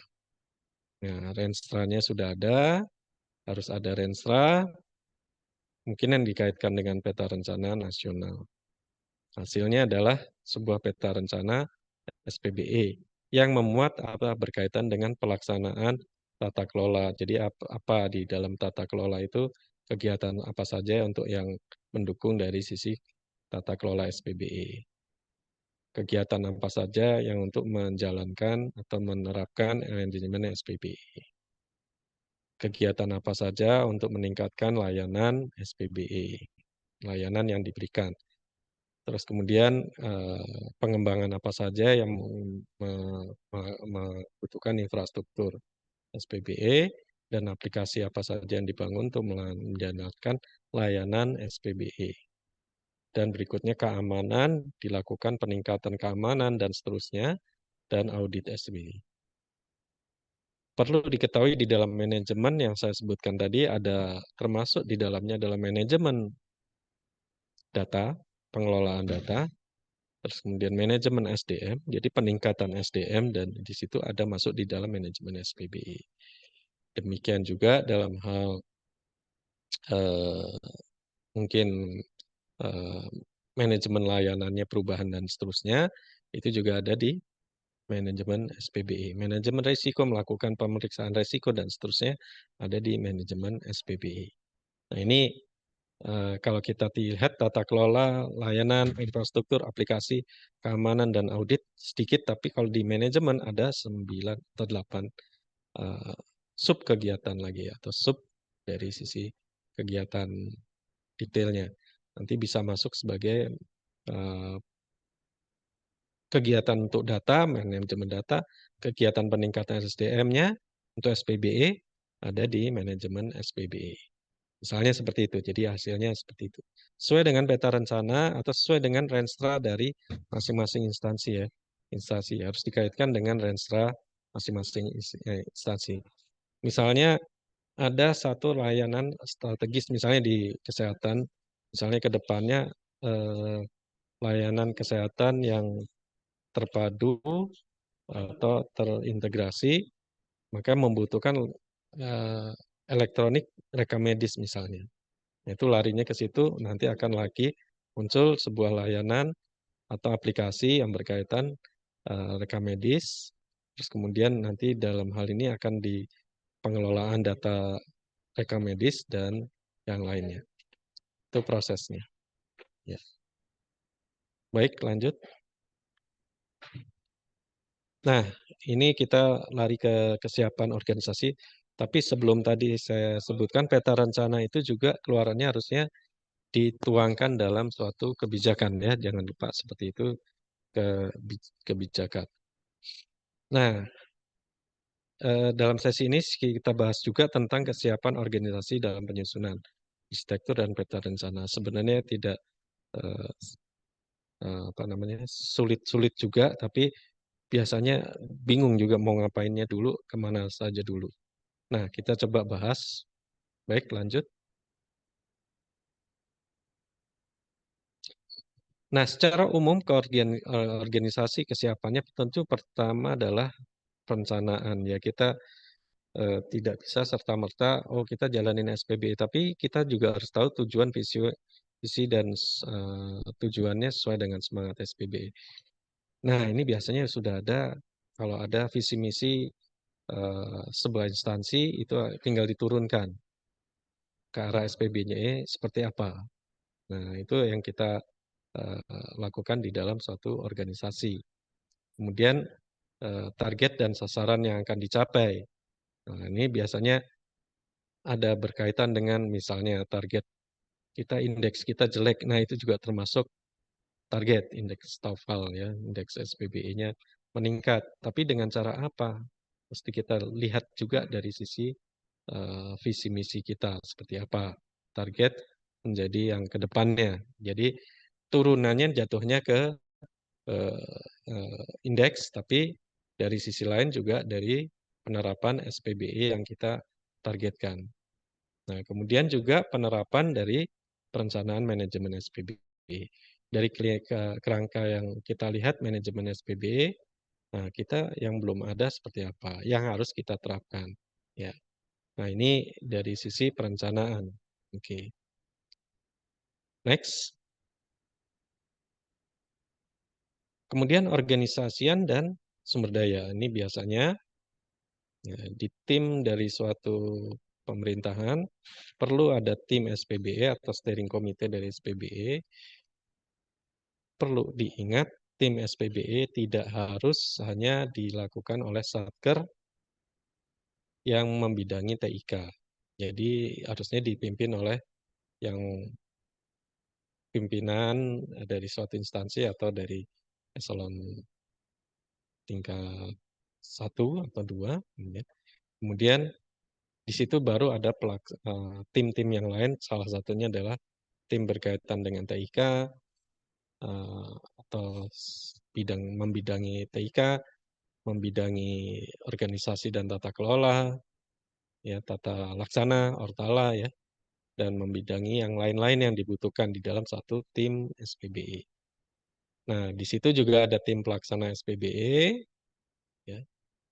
Terus kemudian tentunya kita juga harus mengetahui tentang enterprise architecture atau arsitektur SPBE. Berikut dengan tadi, kalau kita mempelajari penilaian dari SPBE atau indeks SPBE, di situ juga kita mempelajari hal-hal tersebut yang berkaitan dengan arsitektur, berkaitan dengan penilaian dan seterusnya. Karena itulah sebenarnya arah yang akan mengarah ke sana, ya, mengarah dari suatu kesiapan organisasi, ya, dari suatu organisasi. Kemudian juga ada dukungan sumber daya dan data. Perlu diingat bahwa kita tidak akan bergerak kalau nggak ada dukungan sumber daya dan data.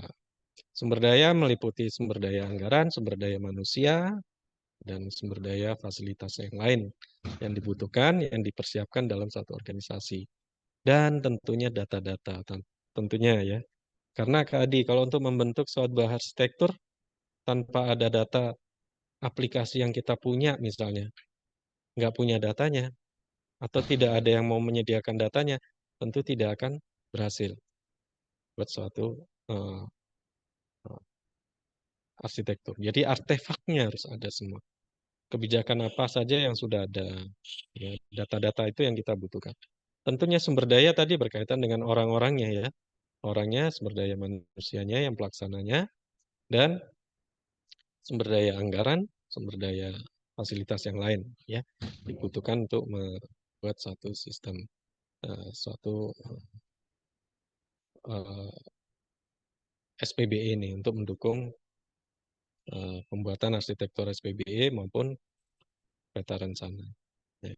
Ini biasanya di kelompok pengorganisasian ini yang biasanya tidak nggak mudah, ya, nggak mudah. Kadang kita harus mengerti apa sih yang dibutuhkan atau yang dipersiapkan timnya dan seterusnya, terus mau ngapain timnya. Ya, tadi kita harus lihat persiapannya tadi, terus kemudian kita tim perlu pelaksanaannya, tinggal dijalankan nanti di pelaksanaan. Lanjut kemudian. Tentunya dalam pelaksanaan ya kita harus pertama adalah menyusun arsitektur SPBE-nya, kemudian menyusun peta rencana, kemudian dari sisi penyusunan manajemen, apa yang manajemen yang belum ada berkaitan dengan SPBE, terus implementasi berbasis peta rencana arsitektur SPJE. Maaf ada yang kurang, tidak hanya manajemen tapi juga tata kelola SPBE, dan yang terakhir implementasi manajemen SPBE yang mungkin agak tidak mudah ya, tidak mudah. Nah ini juga pelaksanaan ini tidak serta-merta 1 tahun harus selesai ya Pak. Kecuali arsitektur dan perencana peta rencana kalau nggak ada ini nilai indeks SPBE-nya jadi rendah ya. Ini harus ada. Misalnya kalau tahun ini belum ada ya tahun ini juga harus dibuat ya. Nah ini yang contoh kesiapan organisasi. Nah sedangkan manajemen itu bisa berlanjut untuk berikutnya dan baru kemudian implementasi peta rencana ya. Implementasi peta rencana dan arsitektur. Jadi itu juga nanti akan penilaian bahwa sudah dilaksanakan atau belum dan seterusnya. Ya. Demikian juga dari sisi manajemen itu juga harus kita lihat sudah ada pelaksanaan, ada pedoman dan seterusnya. Ya.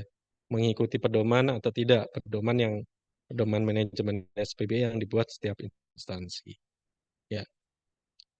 Ini dari sisi pelaksanaan. Jadi yang terakhir adalah dari sisi next pengendalian. Pengendalian ini biasanya adalah kalau kita di TOEFL adalah nilai 4 dan 5 ya. Kepatuhan terhadap penerapan manajemen SE. Kita berkaitan dengan evaluasi dan monitoring, audit, manajemen perubahan. Ya. Biasanya kalau di TOEFL adalah atau di TOEFL indeks SPBE adalah nilainya 5. Ya. Nah, ini yang kita lihat di situ dari sisi pengendalian, kesiapan organisasi. Kita harus lakukan apa yang sudah kita lakukan tadi, sudah dilakukan evaluasi atau tidak. Ya, misalnya kita sudah membuat suatu kebijakan. kan tidak harus di akhir tahun kebijakan, tapi bisa di paruh waktu. Kemudian dievaluasi atau direview, kemudian bisa dilakukan audit, dan yang terakhir pelaksanaan hasil review. Jadi hasil itu nilainya 5. Nah, ini pengendalian ini larinya ke situ ya, kesiapan dari sisi kepatuhan penerapan manajemen SPBE. Terus kemudian juga penerapan SPBE ini menjadikan sebuah suatu kinerja. Nah, hal ini akan sangat mendukung dari sisi kalau kita nanti berkaitan dengan implementasi SPBE dan penilaian dari sisi TOEFL ya, atau dari sisi pemantauan dan evaluasi. Nah, itu yang bisa berjalan ya, bisa berjalan dan kita bisa manfaatkan ya. Itu adalah hal-hal yang tadi perlu yang kita siapkan. Jadi secara sederhananya kita harus melakukan perencanaan. Setelah perencanaan tentunya pengorganisasian sumber daya dan pembentukan tim dan seterusnya. Ya, terus pelaksanaan itu target waktu dan seterusnya. Pelaksanaannya kita susun apa saja. Nah, kemudian dilakukan pengendalian. Ini berkaitan dengan apa yang umum kita lakukan di dalam suatu organisasi. Nah, ini hal-hal yang mungkin ini secara umum, tapi ini sebenarnya nanti secara detail bisa sangat mempengaruhi kalau dari Bapak Ibu ada penilaian dari sisi indeks SPBE atau TOEFL, kesiapan ini, perlakuan ini akan mempengaruhi semua hal yang ada di dalam penilaian SPBE. Ya, mungkin itu dari saya ini yang terakhir ya kalau nggak salah. Nextnya, terima kasih. Baik, itu saya kembalikan lagi ke Pak Riko. Jadi karena singkat Pak Riko, jadi memang global sekali, Oke, tapi baik. prinsip yang itu yang kita harus tampilkan seperti itu ya, kurang Ya, lebih. baik Pak Adi. Terima kasih Pak Adi. Mungkin dari forum ini ada yang mau ditanyakan kembali terkait sama peta rencana. Nah, ini kita peta rencana umumnya orang bicaranya rencana TIK atau roadmap gitu seperti itu. Silakan jika ada yang ditanyakan Jadi Pak Riko bertanya boleh open mic ya Pak, tapi raise hand terlebih dahulu. bisa via chat juga, silakan. Oke, kalau memang tidak ada, kembali lagi mungkin saya coba pancing dengan beberapa pertanyaan yang memang sering ditemui di beberapa project nih, Pak Adi. Mungkin kan tadi Pak Adi udah menyampaikan ya terkait sama peta rencana. Nah, artinya peta rencana itu kan kita berangkatnya dari sasaran strategis ya, dari setiap organisasi gitu ya Pak Adi ya. Ya, Kemudian nanti diturunkan menjadi inisiatif strategisnya yang memuat beberapa muatan peta rencana. Kalau nggak salah ada 7 muatan peta rencana gitu ya Pak Dia, sesuai ya, dengan amanah di Perpres 95 2018, yaitu tata kelola, manajemen, layanan, aplikasi, infrastruktur, keamanan, audit TIK. Nah, ya, tentunya tentunya dari 7 ini sudah dijelaskan tadi mengenai bisnis pro kan nggak ada, bisnis prosesnya kok nggak ada gitu ya. ya, Namun banyak sekali pertanyaan yang terjadi adalah apa sih Pak Di bedanya nih saya kalau mau bikin di peta rencana terhadap tata kelola sama manajemen itu perbedaannya di mana nih kalau saya mau buat gitu. Mungkin itu sih yang sering ya, ya, ya, ya, jadi ya. betul, betul. Silakan Pak Di. Silakan Ya, monggo. baik. Jadi gini, tata kelola itu berkaitan dengan kebijakan-kebijakan yang harus ditetapkan. Ya. Nah, kebijakan atau penyempurnaan kebijakan yang berkaitan nanti dengan target SPBE yang harus dilakukan. Jadi mungkin saja ya. Jadi dalam satu instansi kebijakan sebelumnya ini masih ada yang kurang mendukung dari eh, SPBE misalnya. Atau kebijakan sebelumnya ternyata masih ada yang belum tercantum untuk mendukung arsitekturnya SPBE yang mendatang. Ada perubahan layanan, ada tambahan, atau seperti itu. Jadi di tata kelola ini berkaitan dengan kebijakan-kebijakan yang harus ditetapkan. tata kelola. Terus apa bedanya dengan manajemen? Nah, itu ya tadi. Kalau tadi tata kelola adalah kebijakannya yang harus kita tetapkan atau kita susun ya untuk mendukung SPBE ini, ya SPBE. Sedangkan manajemen ini adalah penetapan pengelolaan dari SPBE.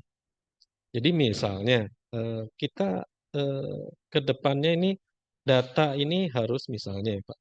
Jadi data ini punya pengelompokan atau referensi data, ada proses data seperti ini, ada penetapan mungkin ya ke di SDI itu ada produsen data, wali data. Di SDI disebutkan seperti itu, tapi di pusat atau di instansi ya, di instansi atau IPBD belum ada aturannya, pedomannya. Nah, perlu dibuatkan semacam pedoman. Nah, itu pedomannya lah masuk ke tata kelola, tapi di manajemennya adalah pelaksanaan pedoman itu kapan, mulai kapan, dan seterusnya. Jadi kebijakan tadi, kebijakan penetapan produsen data, penetapan apa, itu ada di tata kelola, itu kebijakan. Ya. Tapi penerapan kebijakan mulai kapan manajemen data ini atau diterapkan, mulai kapan pembangunan atau menetapkan atau membangun standarnya, misalnya ada standar data dan seterusnya, kan di manajemen datanya, jadi manajemen penerapan standar datanya. Demikian juga SDM. Kalau SDM misalnya manajemen SDM kan harus ada tata kelolanya, harus ada kebijakan untuk SDM, misalnya tambah SDM. Nah, di manajemen kapan pengadaan SDM-nya, kapan peningkatan SDM-nya berkaitan dengan manajemen SDM, peningkatannya SDM ya, itu berkaitan dengan SDM SPBE. Nah, itu dituliskan di dalam rencana peta rencana dalam bentuk manajemen SDM, tapi tata kelolanya ada di tata kelola. Jadi kebijakannya ada di tata kelola, ya. Kapan penyusunan kebijakan? Kapan pelaksanaan manajemen SDM-nya? Pengadaannya, trainingnya ada di manajemen SDM. Demikian juga penetapan standar kan di tata kelolanya ada tata kelola untuk satu data misalnya instansi. Dibuatlah itu tata kelolanya atau manajemennya, pedomannya. Kemudian penerapannya mulai pembangunan standar datanya mulai kapan, pembangunan atau penyediaan data untuk eh, apa, penetapan produsen datanya kapan. Nah, itu mulai diterapkan. Ya di manajemen. Kurang lebih begitu. Demikian juga probis. Probis itu atau proses bisnis biasanya tidak ada di bawah. Kenapa? Biasanya berkaitan dengan kebijakan. Karena probis itu berarti ada proses bisnis yang disempurnakan atau apa? Merubah kebijakan. Merubah regulasi yang berkaitan dengan organisasi dan tata laksana. Biasanya berubah. Nah, itu larinya ke tata kelola. Jatuhnya ke probis manajemen ke tata kelola larinya. Biasanya seperti itu. Layanan juga ada pelayanan baru, larinya ke tata kelola, terus nanti di layanan kapan pengembangannya dan seterusnya. Ya, mulai dijalankan. Nah, Oke, ini kira-kira ya, perbedaannya Pak Riko, oke, manajemen, baik. tata kelola, probis gitu ya. Ya, jadi kalau kembali lagi, ini pertanyaan yang saya mewakili pertanyaan-pertanyaan yang sering kita temui nih, Pak ya. Jadi memang ternyata kerangka-kerangka SPBE gitu ya, kayak indeks evaluasi SPBE itu mengacu semuanya kepada best practice internasional juga gitu kan. Contoh yang tadi Pak Adi jelaskan terkait sama dengan apa tadi manajemen dan data kelola ternyata itu ada di dalam COVID, Pak. Ternyata gitu kan. Iya, Jadi bagaimana tata kelolanya, bagaimana manajemennya gitu kan. Kalau tata kelolanya yang seperti Pak disampaikan ternyata itu melakukan tata kelola yang berisikan mengenai di COVID itu kan ada evaluasi, direct dan monitoring gitu kan ya. Kemudian iya, manajemen bagaimana melakukan perencanaan, bagaimana membangun, pengarahan. mengimplementasi gitu kan. kemudian Ya, bagaimana melakukan operasinya, bagaimana monitoringnya. Nah, ini semuanya satu kesatuan yang mungkin satu tata kelola dengan 4 manajemen itu tadi ya Pak Adi ya, untuk kita bicara di sisi apa perbedaan dari sisi tata kelola maupun manajemen. Jadi memang ini benar-benar kita dituntut untuk lebih mengerti, tidak hanya bicara dan bagaimana mengimplementasikan dari sisi teknologi, ya kan, tapi juga bagaimana proses itu berlangsung sampai kepada people-nya itu juga harus siap. Jadi ada people, proses, dan teknologinya. Mungkin demikian kesimpulannya Pak Adi ya. Iya, betul, betul. Oke, ya baik. Mungkin ada pertanyaan lagi sebentar. Saya lihat. Oke, Pak Adi, ini di chat nih ada nih mengenai uh, pertanyaan. Berarti arsitektur SPBE merupakan kerangka dasar yang menerjemahkan integrasi proses bisnis, data informasi, infrastruktur SPBE, aplikasi SPBE, kamar SPBE untuk menghasilkan layanan SPBE. Sedangkan peta rencana adalah dokumen yang mendeskripsikan arah dan langkah penyiapan dan pelaksanaan SPBE yang terintegrasi. Itu pertanyaan Pak Wi. Berarti memang yang ditangkap oleh Pak Syarif sudah sesuai ya Pak Benar, ya? Ya, iya. sesuai. Iya, betul. Itu Oke, betul sekali. Jadi memang suatu kerangka, terus kemudian pelaksanaannya adalah di dalam peta rencana. betul, Sangat betul. Ya, betul. tepat Karena sekali Pak Sari. kadang-kadang gini Pak, yang ditemui adalah kita sudah punya punya program kerja nih, membangun aplikasi, ya kan? Kemudian membuat infrastruktur dan segala macamnya yang sifatnya teknologi. Tiba-tiba arahnya juga kadang-kadang ke kanan ke kiri tidak sesuai gitu kan. Makanya diperlukan itu tadi ya Pak Aldi. Tata kelola manajemennya bagaimana untuk mengatur itu Mm-mm. sehingga Ya, pembangunannya sesuai dengan peta rencana. Demikian ya Pak Aldi. ya Oke. betul. Oke, masih ada yang mau raise hand? Saya tadi sudah mewakili pertanyaan-pertanyaan yang ditemui di beberapa project. Oke, ini ada pertanyaan dari Diskominfo DKJ. Perlunya review data dukung dalam penyelenggaraan pemantauan dan evaluasi TOEFL dalam SPB setiap tahunnya untuk bisa meningkatkan tingkat kematangan dalam semua indikator, khususnya nilai indeks PB. Strategi apa yang harus dilakukan dalam melakukan review, menyiapkan data dukung dalam TOEFL tersebut? Itu sesuai dengan di chat Pak Adi. Silakan Pak Adi. Ya, baik dari Pak Fahmi ya.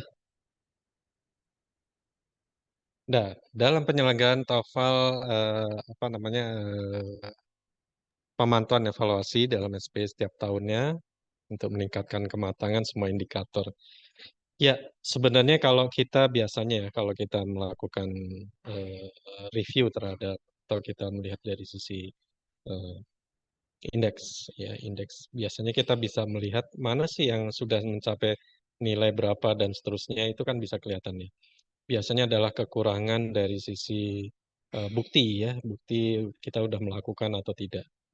Nah, salah satunya kalau kita lihat dari sisi arsitektur dan perencanaan rencana, ini satu hal yang biasanya eh, kurang ya dari sisi itu. Jadi harus ada dokumen berkaitan peta rencana dan eh, arsitektur, terus kemudian dokumen-dokumen lain yang mendukung. Nah, sesuai dengan TOEFL tadi, data dukung yang kita selenggarakan pemantauan dan evaluasi, mungkin saya sampaikan sekarang makin kalau dulu mungkin ya seperti ini oke diterima. Sekarang makin ketat. Jadi intinya data dukungnya dibutuhkan memang benar-benar yang memang apa ya kalau kebijakan harusnya sudah ada kebijakan yang dikeluarkan ya berkaitan dengan kebijakan. Kalau sudah dilaksanakan bukti pelaksanaannya ya artinya seperti itu yang dilihat. Kalau sudah dilaksanakan dan sudah dibukti dilaksanakan, kemudian ada review nggak, ada audit nggak, ada pelaksanaan review nggak, ada nggak hasil reviewnya yang ditanyakan hasil review. Nah itu yang misalnya lihat hasil review. Terus kemudian hasil review ada nggak sudah dilaksanakan atau tidak. Selama ini yang kita lemah di dalam satu atau yang sering kita lewatkan strategi yang sederhana adalah kita harus mendokumentasikan semua kegiatan yang berkaitan seperti itu. Dan kegiatan itu harusnya terjadwal. Artinya di dalam peta rencana harusnya dituliskan. Ya, untuk review apa dan seterusnya itu harusnya dilakukan, ditulis. Sehingga nanti waktu pelaksanaannya ada bukti, itu ada di peta rencana, ini ada di pelaksanaannya ada kapan, ada dokumentasi pelaksanaannya, terus kemudian hasilnya itu juga didokumentasikan. Hasilnya ada dokumentasi. Nah, biasanya itu yang tidak terrealisasi. Artinya ada dokumentasi review, hasil audit, dan seterusnya. Itu harus ada dokumentasinya. Review. Nah, review itu setelah itu menjadi hasil dari suatu review akan ditindaklanjuti dalam bentuk apa. Ya. Seperti tadi yang saya sebutkan, bisa jadi hasil review itu akan mempengaruhi perubahan tata kelola, perubahan kebijakan, misalnya seperti itu. Atau hasil review yang ada akan mempengaruhi atau memperbaiki dari aplikasi, memperbaiki layanan, dan seterusnya. Nah, itu akan masuk ke dalam tindak lanjut yang berikutnya. Nah, itu harusnya ada penetapan atau tindak lanjut berikutnya berkaitan dengan hasil review. Oke, baik. Itu, Pak. Terima kasih Pak Adi penjelasannya. Jadi mungkin kembali lagi saya simpulkan memang ternyata tidak semata-mata inisiatif terhadap teknologi, ya kan, yang selama ini orang lebih banyak di IT itu mengacu pada teknologinya aja gitu kan. Iya, Jadi mengembangkan, membangun dan segala macamnya. Ternyata di sisi lain bagaimana tata kelola manajemennya itu diterapkan.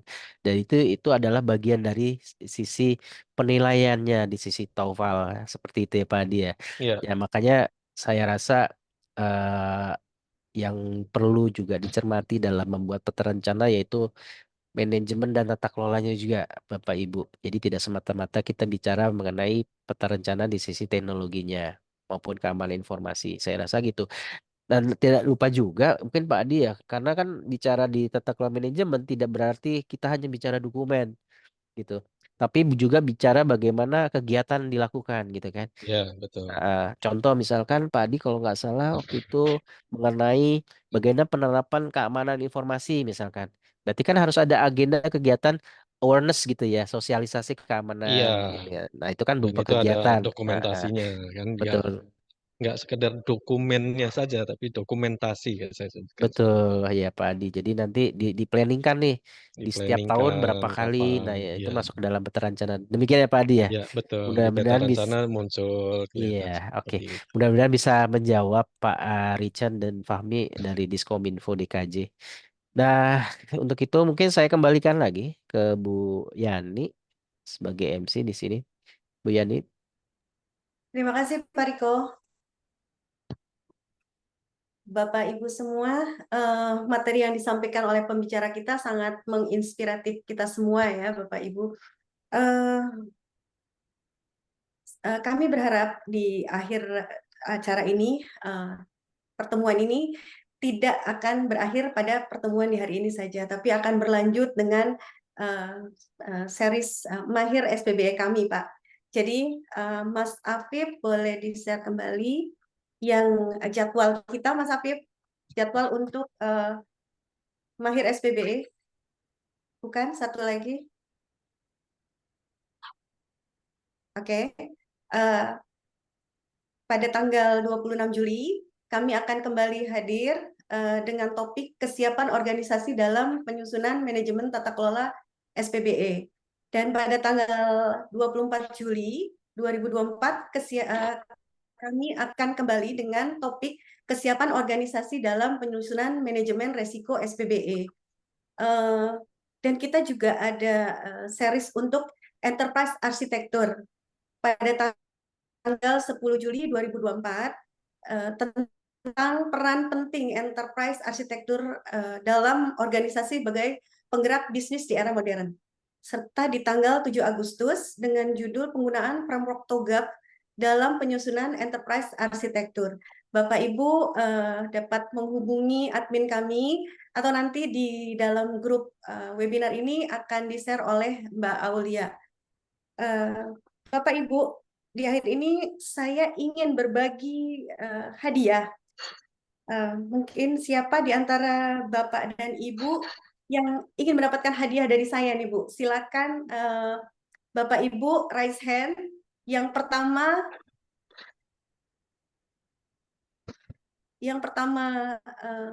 Mbak Naya boleh Mbak Naya, Mas Afif tolong dicek siapa pertama kali yang raise hand untuk mendapatkan hadiah dari kami. Oke, siapa? Ya, Bapak Ibu, ada yang ingin mendapatkan hadiah dari kami? Silakan raise hand.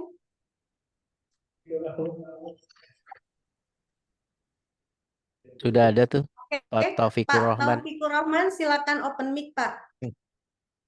Selamat siang, Pak. Mohon perkenalkan diri, Pak. Bapak dari daerah mana, Pak? Saya Taufikur Rahman, Ibu, dari Dinas Pemberdayaan Perempuan, Perlindungan Anak, Kependudukan dan Keluarga Berencana Provinsi Banten, Ibu. Kita bisa Oke, disingkat Bapak. BP3 KKB Provinsi Banten, Ibu. Oke, dari Banten. Ya, Selamat siang, Pak. Terima kasih atas kehadirannya. Bapak, saya mau tahu, Pak, alasan Bapak untuk mendapatkan hadiah dari kami ini apa, Pak? Boleh dijelaskan, Pak, ke kami semua di sini. ya karena saya sangat tertarik, Bu, ya, dengan SPB ini, Bu, ya. Karena nanti sistem pemerintahan itu akan berbasis elektronik, Bu, ya. Semuanya akan paperless, Ibu. Oke, Mas Apip, tolong di-share pelatihan dan workshop mahir SPBE tentang strategi efektif dalam implementasi penyusunan arsitektur SPBE. Bukan, Mas Apip, satu lagi. Oke, Bapak, di sini ada pelatihan workshop mahir SPBE yang akan dilaksanakan pada tanggal 17 Juli.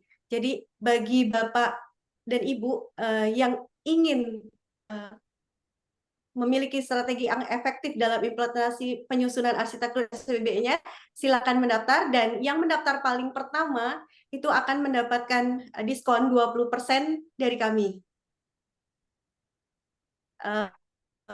Mbak, share grup kita ya. Lalu selanjutnya Pak Taufikur Rahman, nanti admin saya akan info ya, Pak. Ya, ini Selain ini nanti kayaknya ada online apa offline, Ibu, ya? ini offline, Pak. Offline, ya. Di mana nih, Bu, offline-nya, Bu? Areanya Jakarta, Pak. Tapi nanti diinformasikan kembali, Pak. Oh, Jakarta, Bu, ya. Berarti saya Ya, harus pimpinan gitu ya. Apakah bisa atau betul, tidak ini? Pak. Atau kalau kami yang ke sana juga bisa, Pak. Tapi nanti dari tim kami akan menghubungi Bapak kembali. Baik, Ibu, baik. Oke. Untuk yang lainnya nanti boleh menghubungi admin kami. Tadi di awal saya sudah sampaikan alamat admin kami dengan Mbak Aulia. Ada tertera ya, Mbak Aulia, nanti di-share di grup webinarnya. Oke, saya akan mengumumkan, Pak, kita ada hadiah untuk pendaftar pertama untuk webinar hari ini, jatuh pada Ibu Hidayatul Marifah dari Dinas Komunikasi dan Informatika Lumajang. Nanti dari tim kami juga akan menghubungi Ibu Hidayatul Marifah. Oke.